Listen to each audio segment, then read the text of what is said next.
Bonjour et bienvenue dans l'Almanach des Fées Célestes. Bonjour Christophe. Bonjour Claire, bonjour tout le monde. Voilà, alors là, nous allons vous faire la vidéo des commentaires astrologiques pour la période du 17 au 24 février 2026, la première phase de la deuxième lune d'hiver nord, été sud, donc de la nouvelle lune au premier quartier. Une nouvelle lune qui est marquée par une éclipse annulaire de soleil visible en Antarctique. Donc c'est pas pour nous, bien qu'elle se produise à 13 heures pile, soit pratiquement au midi vrai, hein, à 5 minutes près.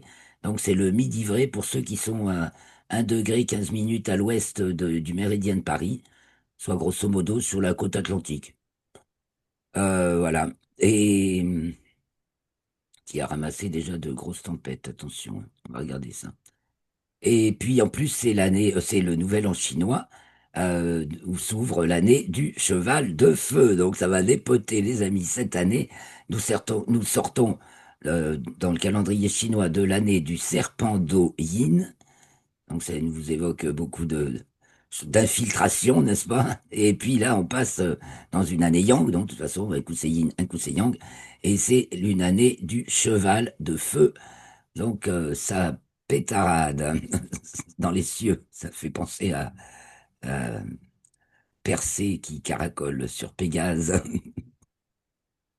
Alors, oui, donc je suis Claire Henriot, astrologue et aussi chroniqueuse astronomie. Donc, vous pouvez me retrouver dans la vidéo précédente où je vous présente le bulletin astronomique pour la même période, car pour moi, il est fondamentalement important d'avoir une approche concrète du monde des astres. Et l'approche concrète, ben, ça commence les pieds sur Terre, la tête dans les étoiles. Et là, vous vous branchez pour de vrai Terre-Soleil et Terre-Ciel. Et vous pouvez appréhender de manière plus juste tout ce que vous pouvez entendre sur, euh, sur ce qui se passe dans le ciel, parce qu'on entend des énormités astronomiques, ça c'est sûr, mais qui sont... c'est navrant. C'est vraiment un signe de perte de grave de connaissances. Donc, j'insiste beaucoup là-dessus. C'est fondamental. Oui, mais Donc, ça c'est... allez voir le bulletin astronomique. Vous aurez des petites accroches sur ce que vous pouvez voir et puis savoir ce que vous ne verrez pas. Et ici, dans cette vidéo, on va maintenant comparer, enfin, étudier un petit peu, du moins, faire un petit survol, hein, parce que on peut pas dire que ce soit très approfondi. Je suis d'ailleurs en train de préparer un livre où ça fera une autre accroche pour approfondir un petit peu plus. Mais vous pouvez déjà suivre les liens qui sont dans la vidéo, la description de la vidéo. Donc, les thèmes, nous allons considérer les thèmes donc de la nouvelle lune, du premier quartier, et enfin des instants hein, précis de la nouvelle lune, du premier quartier, et des entrées de la lune dans les signes. Quand elle change de signe en moyenne tous les 2 jours et demi, donc pendant cette période. Et en plus, nous avons l'entrée du soleil en poisson le 18. Donc on va parler du signe des poissons aujourd'hui. Ça baigne. Ça baigne pour beaucoup de gens en France en ce moment. Et on va voir aussi d'ailleurs que ce Jupiter Cancer qu'on a vu, Jupiter en Cancer, on l'avait vu sans aspect, justement, il fait ce qu'il veut. C'est énorme. Et ça fait énormément d'eau, quoi, hein. Jupiter Cancer, énormément d'eau. Alors Eh allons-y. oui, Et oui, déjà rien que ça. Puis alors, et puis alors, l'entrée de Saturne dans le signe du Bélier, mais toute conjointe à Neptune, qui n'a pas l'air d'être faite pour arranger, pour assécher la situation pour l'instant. Parce que même si le Bélier ah ben, oui aurait... d'accord. Ah oui, le Bélier ça aurait Ouais. tendance à nous faire du sec, mais avec Saturne et Neptune, ça nous fait plutôt des trompes d'eau en mode Bélier. Oh, oh, oh, oh. C'est assez... intéressant. Alors, Saturne et Neptune sont conjointes tous les 35,7 ans. Et à chaque fois, c'est à 79 degrés sur le zodiaque, soit un peu plus de 2 signes et demi en arrière. La précédente, c'était en Capricorne. Et c'était donc en... 89, Merci. la chute C'est du ça. mur de Berlin. Oui, exactement. Ce sont toujours des moments très importants. On peut regarder, tiens, Saturne. Alors, partant sur l'écran. Et là, et là, risque d'avoir un peu la même chose, mais bon. Ah oui, dans le genre, oui. Sauf que là, c'est en plus, c'est en bélier. Donc, alors j'avais commencé, je m'étais dit d'abord, on va parler du zodiaque, mais on va parler d'abord de Saturne et de Neptune, hein, on les regarde bien. Dans le module RET, donc l'organisation structurelle dynamique des fonctions du système solaire incarné par c'est le Soleil, la Lune qui fait le lien de tout ça, et les planètes. Donc,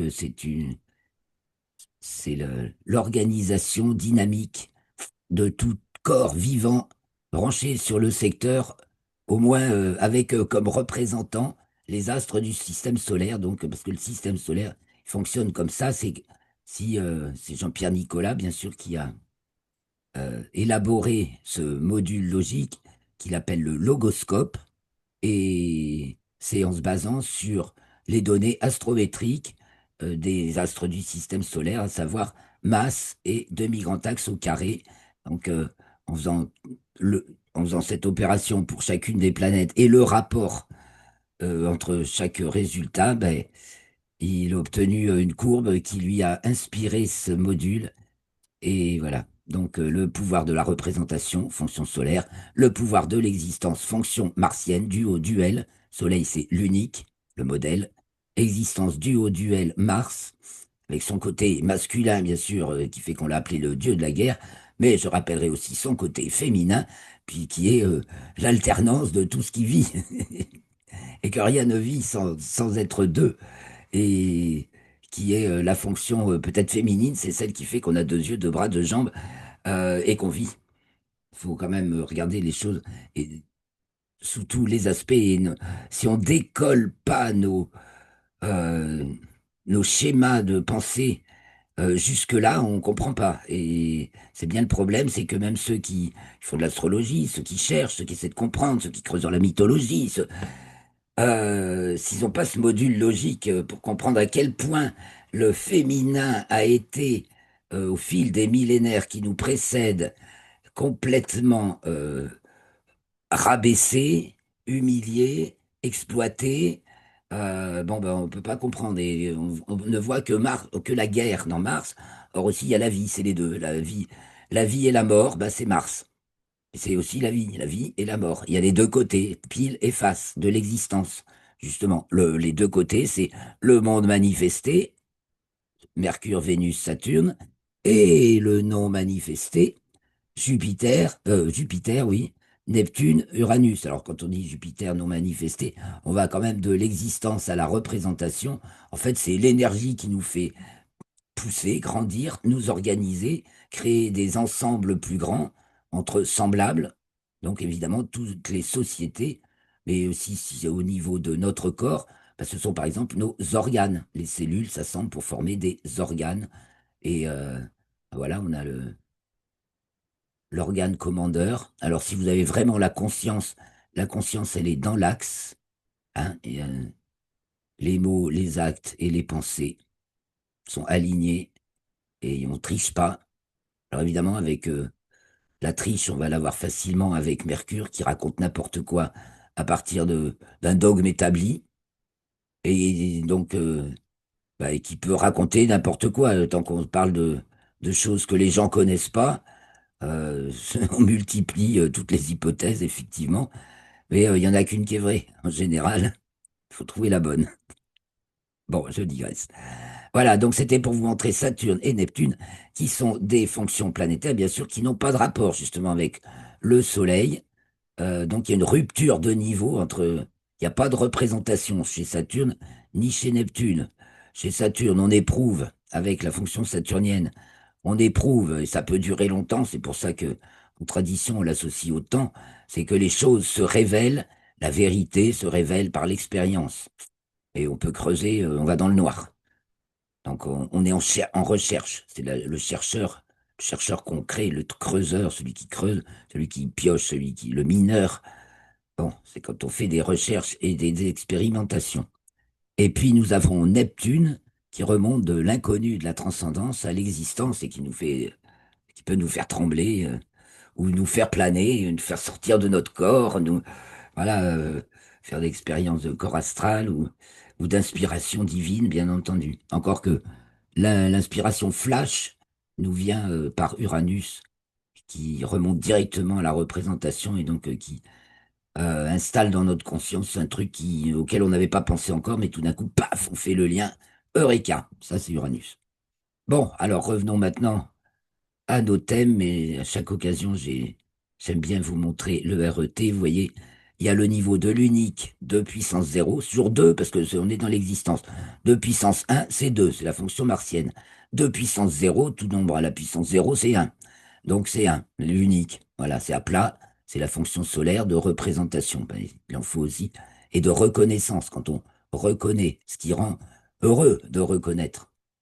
Et puis, la fonction plutonienne, qui est celle de la multiplicité 2 puissance n, là où la fonction 2, justement, se multiplie, multiplie, multiplie, multiplie. Et donc, c'est exponentiel. Alors, on va voir les thèmes, hein. On va voir les thèmes maintenant. Les lunettes. Oh non, pardon, de la nouvelle lune, qui est encore en Verseau, donc, et qui se produit, donc, on l'a dit, dans l'axe méridien, donc en plein midi, et qui est carré Uranus. Là!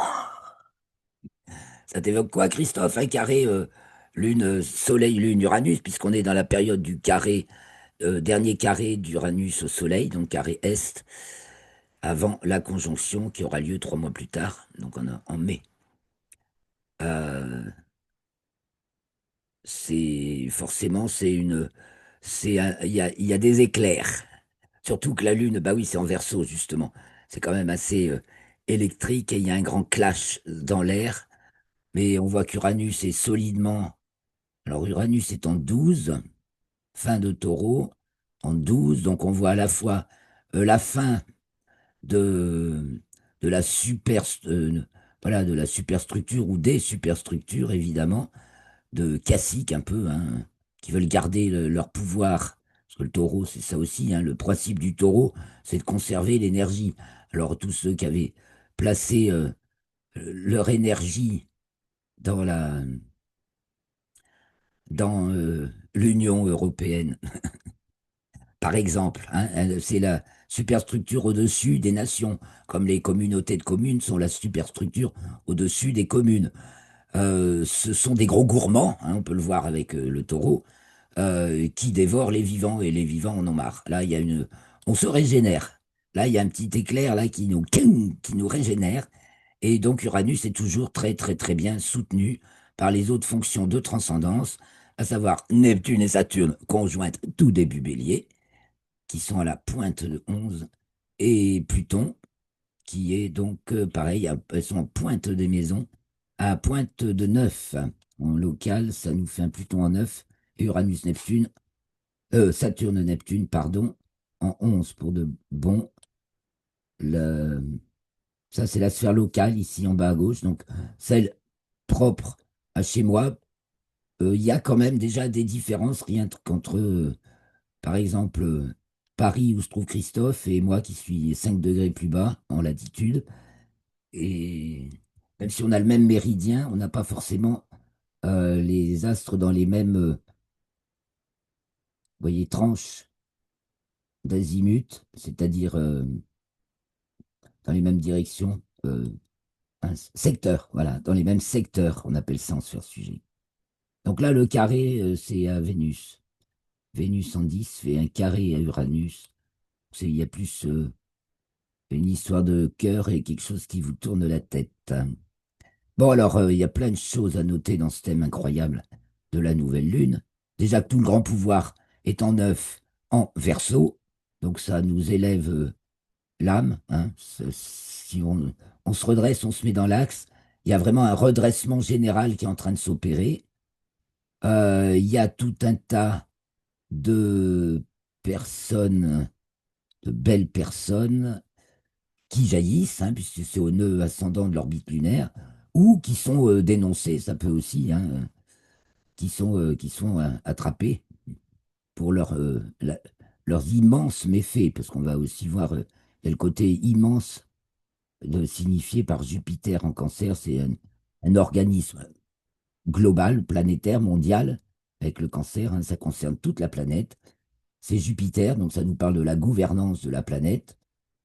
Et donc Jupiter là reçoit un trigone de Mercure et Vénus. Donc après, ben, il y a plein de choses qui se passent. De toute façon, deuxième lunaison de la saison, on est en plein donc en fait dans le cœur de la saison, même si la nouvelle lune arrive tout à fait en fin de signe du Verseau, donc avec un petit mois de retard presque.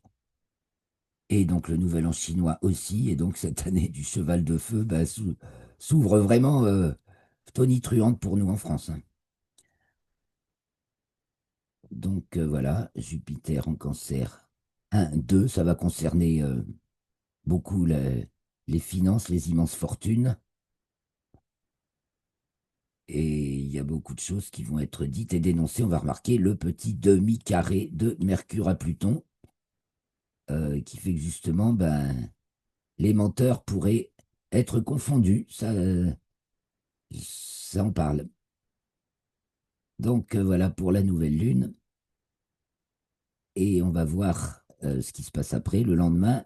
Donc ça, c'est le 17 à 12 heures pile, TU, soit 13 heures à au méridien de Paris, à notre montre, du moins, dans notre fuseau horaire, en heure légale française. En héliocentrique, on voit que ben, le carré de la Terre à Uranus, et que Uranus vient d'être conjoint par Mercure, donc ça va impliquer une diffusion médiatique, surtout que c'est en Gémeaux, là maintenant, Gémeaux, c'est l'énergie qui se déploie dans toutes les directions, ça, ça rayonne, ça diffuse, et c'est un aspect de trigone, donc harmonique, à Mars et Pluton, donc ça parle vrai. Donc on va se mettre à parler plus vrai aussi au niveau Ukraine, je pense que ça va peut-être avancer un peu de ce côté-là. Et donc on a un demi-carré de Mercure à Jupiter, donc l'histoire commerciale, du commerce mondial. On va reparler peut-être du coup chez nous aussi de ces traités de libre-échange, hein. Voilà, parce que évidemment avec Mercure Gémeaux, ah oui, libre-échange et demi-carré Jupiter, il y a des limites. Et puis la Terre, donc, qui se trouve à l'opposé du Soleil en géocentrique, donc 28 degrés Lion, qui fait son carré aux deux planètes. Donc encore le réalisme qui s'impose de force, hein. Là, on met les pieds sur terre, les amis. Alors, allons voir la Lune d'abord. La Lune va entrer en Poisson, puis le Soleil. Donc, 2 heures après la nouvelle Lune, la Lune entre en Poisson. À ce moment-là, le milieu du ciel, bah, c'est Saturne et Neptune qui culminent. Ouais, oh, ça nous annonce que de l'eau encore, ça me note. Avec un Jupiter en 12 en Cancer à l'ascendant, yes! On n'a pas fini d'avoir de l'eau, j'ai l'impression, hein.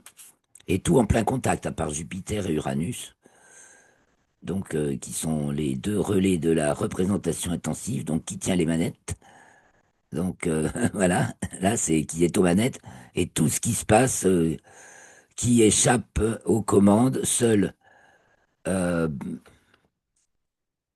donc avec en 12 transcendance de l'objet, Jupiter est remis en question pour le moins, hein. On va voir ce qui en reste. C'est de la gouvernance mondialiste avec tous les personnages plus ou moins glauques qui peuvent faire surface, et puis tous les nouveaux aussi, hein. Et puis ça nous parle des enfants disparus, Mercure Poisson, les enfants disparus, ça va tourner beaucoup autour des enfants disparus et voilà, donc il y a un attachement, il y a un amour avec Vénus en Poisson, hein. C'est aussi d'abord c'est des belles averses, hein. Vénus en Poisson aussi, on n'a que des indicateurs d'averses. Ouh. Euh, c'est donc tout début de la lunaison. Ben, on risque d'être encore bien arrosé. J'ai regardé l'autre jour un petit peu nos prévisions météo qu'on avait fait pour l'année.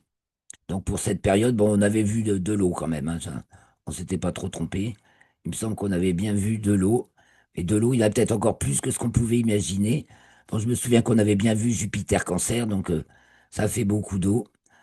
Et, mais c'est la grande lessive, là, hein, la grande, grande lessive pour pouvoir établir de nouveaux fondements, de nouvelles bases. Avec Saturne en Creuse, avec Neptune, on érige sur Voilà, on creuse on pose des fondations, même si les piliers sont dans l'eau, justement, dans l'eau de l'au-delà, des temps très reculés. Il y a aussi tout ce qu'on se met à comprendre, tout ce qu'on découvre sur les civilisations anciennes, tout ce qu'on a ignoré. Et moi, je ne serais pas de ceux qui disent ils nous ont cachés, mais qui ils? Bon, de nos jours, on a l'immense chance de redécouvrir des pans entiers d'histoire très reculés sur lesquels effectivement, génération après génération, on a cru avoir tout compris sur que Sumer c'était les plus anciens, etc. Ben non, il y a toujours plus anciens. Et d'où ça vient Sumer, etc. Et donc, on a de plus en plus de révélations là-dessus qui nous apportent les bases nécessaires pour rebâtir un monde sain, S-A-I-N, et sain, S-A-I-N-T, si vous voulez. Donc voilà pour l'entrée de la Lune en Poisson. Donc au moins 2 jours encore de pluie, déjà là, ça c'est sûr. Et donc le Soleil, le lendemain, c'est à 14h08, soit 15h08, oui, 2 heures après la nouvelle Lune. Le lendemain, le 18, c'est le Soleil qui entre dans le signe des Poissons. À ce moment-là, l'ascendant est en Lion. Ah, il y a de la victoire à la clé, avec Mars, Pluton au descendant, donc le Verseau. Donc le Soleil quitte le signe du Verseau pour entrer dans celui des Poissons. Et qu'est-ce qu'on a de très marquant? Ben, on va voir le carré, donc Soleil encore carré à Uranus. Mars bien carré à Uranus. Et là, cet aspect-là on va entrer dans un carré Mars-Uranus. Donc, c'est la chute, c'est la tour de Babel qui se casse la gueule, ça. C'est la grande chute C'est pour ceux qui avisaient, qui voulaient se faire comme la grenouille. C'est le moment où la grenouille qui voulait se faire plus grosse que le bœuf, plouf, pouf, elle se dégonfle. Ça allait dire quelque chose. T'allais dire quelque chose, Christophe. non, oui, il y a un truc qui me choque, c'est alors, on dirait que les pluies vont continuer. Ben, tant que Vénus est en Poisson, au nœud ascendant, plus on Avec lui donne de la l'importance. et la main planétaire là, c'est Bah oui, c'est. Et Mercure en 8, axe de l'humidité, Miladiou, Miladiou de Miladiou. Eh ben oui, hein, on dirait que c'est pas fini la flotte, hein. Et donc, situation exceptionnelle, ça dit Henri, faut se préparer pour les inondations parce que c'est pas fini. Chez nous, le Lot a débordé, la route est coupée déjà, à la Roque-Bouillac. Oui, l'ascendant Lion, ça nous dit que la situation est un petit peu. On est dans un moment exceptionnel, déjà à ce point de vue-là.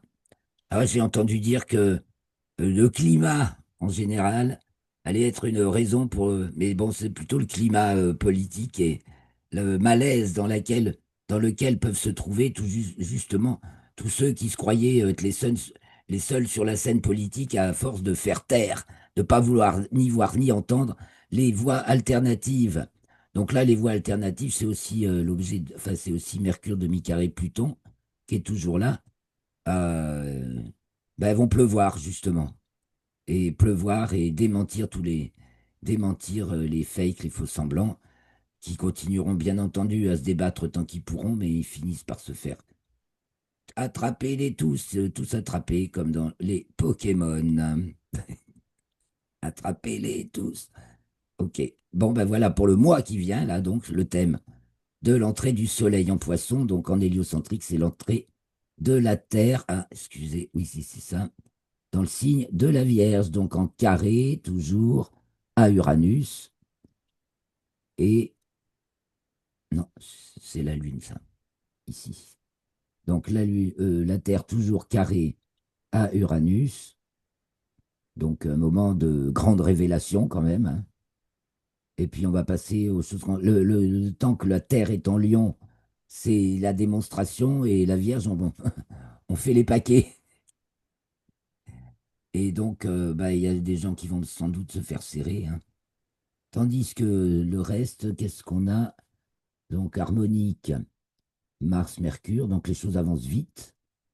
Là, les gens qui se désolent, bon, moi, je l'ai peut-être déjà dit la semaine dernière, mais en fait, on est tous en train de traverser comme un vortex, un tunnel, pour passer d'un monde où on, surtout dans notre civilisation, parce que je pense que les Orientaux voient les choses à plus long terme, hein, que ce soit les Chinois ou les Russes, déjà, ils projettent pour l'avenir, donc ils avancent d'un pas plus sûr dans l'existence et dans la gestion. Mais nous, dans notre monde occidental qui ne voulait voir que le côté manifesté des choses et du monde, c'est-à-dire que la moitié, qu'une face de la médaille, hop, on voit la deuxième. On sait voir, on apprend à voir les deux. Et ça va bien, ça va bien.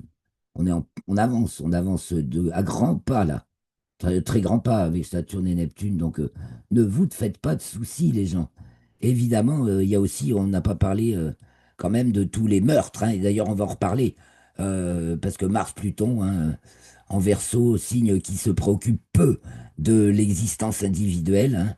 Donc, pour des idéaux, pour des projets, pour des dessins, on est capable de trucider sans vergogne. Et donc, avec Uranus, là, tout d'un coup, quoi, voilà. Et donc, les événements fâcheux se succèdent et ça risque d'être un point noir qui va revenir sur le tapis pendant tout le mois. L'assassinat du jeune Quentin, là, qui défendait les femmes de Némésis, bon, je dis pas qu'elles ont forcément raison dans leur mode d'expression, mais par contre, dans le fond de leurs revendications, il est quand même fondé, ben, je viens d'en parler, le féminin qui est systématiquement écrasé depuis des siècles. Et puis là, on est passé on est passé dans une période où on a essayé de le réhabiliter, mais sans comprendre le fondement. Donc on a fait pire. Et on en arrive au transgenrisme, là où on peut choisir son genre, hein. Ah non, respectez la nature, les amis, et vous avez de multiples vies. Si vous avez, vous avez le temps d'être de l'autre sexe aussi souvent que vous voulez, profitez de celle-ci telle que vous êtes là pour ça. Enfin, on a tous des expériences différentes à mener, j'ai rien à juger, j'ai à constater ce qui se passe de notre temps. Mais là, ça redresse la barre, hein. Donc voilà pour le mois avec le soleil en poisson. Donc un petit coup d'œil sur les poissons dans le zodiaque. Les voilà, les poissons, ils sont là juste avant le bélier. Donc c'est un signe équinoxial, hein. On arrive à l'équinoxe, à la fin du signe des poissons. Donc il y a pratiquement autant de sud, ici en rond noir, éclairé que de nord, en rond blanc. C'est le nord qui augmente, il a les rayons. Il est encore un peu plus petit que le sud, mais le sud diminue et le nord augmente. On est donc en sens des contraires. On est dans la saison hiver-nord, été-sud, donc c'est la lenteur d'inhibition. Donc tout frein bloqué quand même, on est un genre à l'arrêt. On n'est pas encore parti, on se prépare. Ça s'agite, ça fourmille avec les poissons, hein, parce que et on a la petite vitesse d'excitation qui est le côté, la face mineure du signe des poissons, hein. Il y a la grande force d'inhibition instinctive et la petite, oui d'abord, et la petite force d'excitation naturelle, c'est l'opposé, non, c'est le contraire, enfin non, c'est l'inverse, très exactement, l'inverse. L'opposé, c'est la Vierge. C'est Soleil Poisson, Terre Lune Vierge. Donc c'est le point de vue héliocentrique par rapport au point de vue géocentrique. L'inverse, c'est quand on plie le zodiaque sur l'axe équinoxial, justement. Et donc on va retrouver les mêmes fonctions, mais celles qui étaient majeures et mineures. Donc la fonction majeure au bélier, c'est la fonction mineure au poisson, pardon. Et la fonction majeure des poissons, c'est la fonction mineure du bélier. Donc, ça grouille, hein, on s'approche du bélier, ça pétille, ça remue sous la glace, hein, et ou sous la surface. C'est prêt à surgir. Il y a déjà des petits jets qui sortent. Donc, voilà pour les poissons, et donc les poissons sont complètement branchés sur toutes les dimensions. C'est ça aussi d'être à l'arrêt, hein, signe d'hiver nord. On est encore dans le monde intérieur, donc on a toutes les possibilités On est ouvert à toutes les dimensions possibles. Après, au bélier, on va se focaliser, la tête sort et on se focalise sur l'affirmation d'une individualité. Mais là, on a encore euh, partage dans la fusion, enfin, la fraternité est complète, si vous voulez. On est encore reliés, on est attachés les uns aux autres, comme les maillons d'une chaîne. Et après, chaque maillon se libère et montre sa tête. Voilà pour le signe des poissons, donc opposé au signe de la Vierge.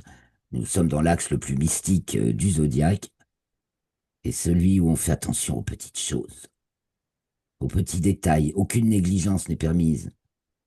Et c'est ce qui fait que, d'ailleurs, avec Neptune, Saturne qui viennent de sortir des poissons et qui se trouvent conjointes au début bélier, ça paye. Ceux qui ont fait attention, hein, qui ont suivi les pistes les plus difficiles, les plus embrouillées, les plus complexes, les plus multiples, avec acharnement, bah, vous voyez ce que ça fait dans l'affaire Epstein. Alors moi je dis encore Epstein parce que les Américains ils disent Epstein, et les Français ils disent Epstein. Bon, moi j'aime bien prononcer les mots dans la langue d'où ils viennent.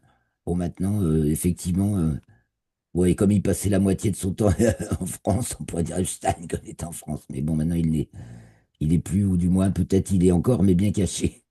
Bref. Alors voilà, donc là maintenant ça va. Tchou, tchou, tchou, tchou, tchou. On attrape les Pokémon, comme j'ai dit. Alors je reviens sur les thèmes. On va finir ça. Oui, on a bientôt fini notre petit tour. Alors l'entrée du soleil en poisson, ça c'est vu, puis on y reviendra peut-être les semaines prochaines. Donc ensuite, le 19, la Lune entre dans le signe du Bélier, c'est-à-dire le jour où Mercure nous fait tout un tas de trucs, hein, à commencer par son élongation, sa conjonction à la Lune, d'abord. Hein, alors, dans le bulletin astronomique, j'ai parlé de, regardez le ciel à l'ouest le 18 au soir. Vous avez Vénus qui commence tout juste à être visible, le premier croissant de Lune, et Mercure juste en dessous, juste au-dessus, pardon. Et puis Saturne et Neptune qui sont pas loin, Saturne étant visible, bien sûr, à l'œil nu, pas Neptune. Et alors là, on a la conjonction justement de la Lune avec Saturne et Neptune en bélier. Je pense qu'il pleuvra peut-être encore. Ça va peut-être un peu s'arranger. Mais bon, c'est pas encore ça, hein. Et en plus, peut-être il fera pas chaud, parce que là, on a c'est l'axe des températures, Pluton, Mars, Soleil. Si la pluie se calme un peu, ça va, il va faire plus frais, certainement. Et Pluton Mars en 5.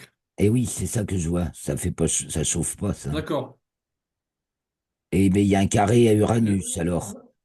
Mars, carré ouais, Uranus, mais soit ça chauffe trop, soit ça fait vraiment très froid. Accentue le froid. Et carré, encore Soleil, Uranus et Mars, Uranus. Comme, j'aurais tendance à dire que ça va accentuer le froid. Et donc, culminant, enfin, Pluton c'est froid, mais oui, le Verseau, c'est bon, oui, le Verseau c'est c'est un froid, mais petit début Uranus, d'espérance, de printemps, hein. ah C'est ouais, mais normalement. Uranus il fait monter la température en Ouais, taureau. normalement, bah oui, Uranus se fait monter, mais Uranus, il est dans les nuages là-haut. Il est haut et dans les hautes altitudes. Et donc, oui, ça peut faire. C'est pour ça que j'ai dit ça peut être un excès de chaud, mais ça peut être un excès de froid aussi.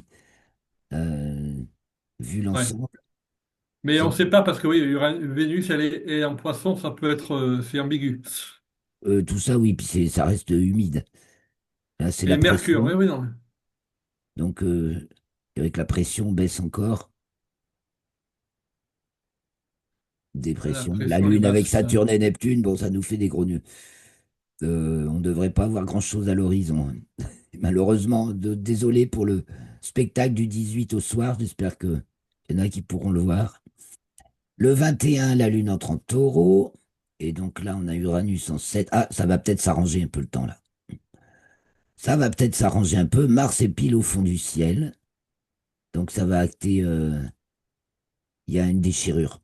Une déchirure qui se produit dans, dans le. Déjà, bah, dans le projet global. On va bien sûr rentrer dans un réel plus spirituel. Tout ça, c'est Le 21, c'est le 21 février. Jupiter est samedi 21, d'accord. Ouais. 9. L'ascendant est en Scorpion, c'est mordant. Donc là, faut pas se louper. Ça veut dire aussi peut-être justement de l'affrontement, hein, et puis des combats idéologiques, hein. Il y a vraiment un affrontement. C'est ça aussi, ça nous parle d'un affrontement idéologique. Le Verseau et Uranus pour l'idéologie, l'affrontement pour Mars et le Taureau, ça va être bestial. Est-ce qu'on va voir revenir encore les forces de l'ordre ou des crimes isolés et il va Les y co- avoir. Et puis on n'a pas parlé des démissions non plus. Bon, j'avance un petit peu, donc la Lune en Taureau, bah, ça fait. C'est encore assez humide, hein. Mais bon, Uranus et Jupiter donnent présagerait peut-être un certain meilleur temps, mais c'est pas encore pour tout de suite, vu que l'ascendant Scorpion, Mars au fond du ciel, et puis le Soleil et tout le Oui, monde en mais Poisson en 4, ben, et Saturne, Neptune, Pluton temps Mars. humide.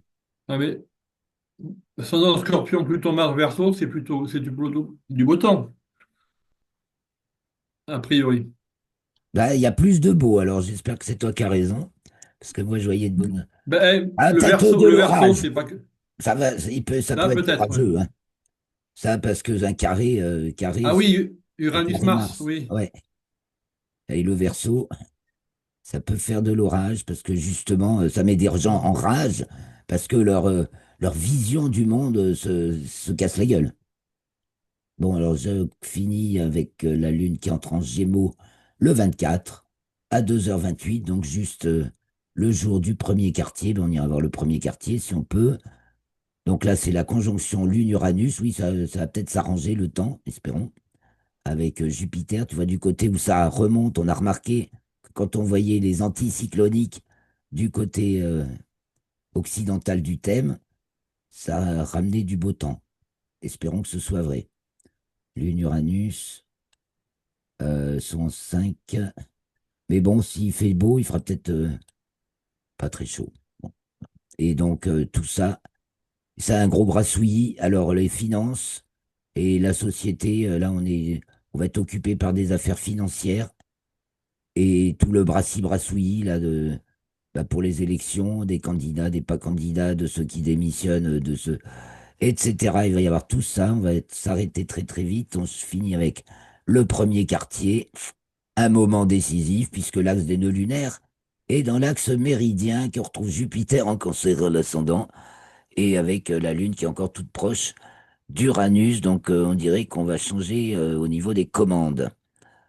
Voilà. Bon, on reprendra ça la semaine prochaine. On se retrouvera pour le premier quartier, donc ce sera le lundi 23 pour les prochains commentaires astrologiques. Merci Christophe. Merci à vous tous de nous avoir suivis jusque-là. N'oubliez pas, un Au pouce, revoir tout le monde. commentaire, partage. On vous aime. Abonnez-vous si ce n'est déjà fait. Et très bonne semaine à Muni.